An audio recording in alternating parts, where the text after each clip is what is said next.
আমি যদি আজকে আবার ফ্যাট লস শুরু করতাম তাহলে এই ভুলগুলো রিপিট করতাম না, কারণ এই একটা ভুলের কারণে আমি 4 মাস পিছিয়ে পড়ে গেছিলাম।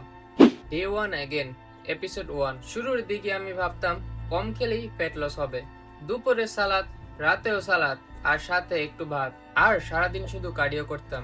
কিন্তু সাথে একটা বড় ভুলও করতাম, প্রোটিন প্রায় খাইতামই না, আর ওয়েট ট্রেনিং ওইটা তো করতামই না।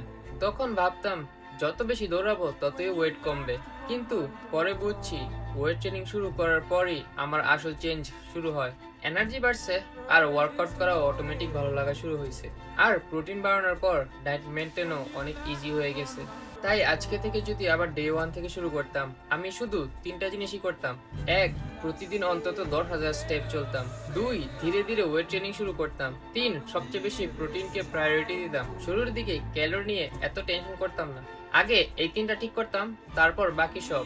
যদি আগে এগুলো জানতাম, হয়তো 4 মাস নষ্ট হতো না। তোমরা যদি ডে ওয়ানে থাকো, আশা করি আমার ভুলগুলো তোমরাও রিপিট করবে না।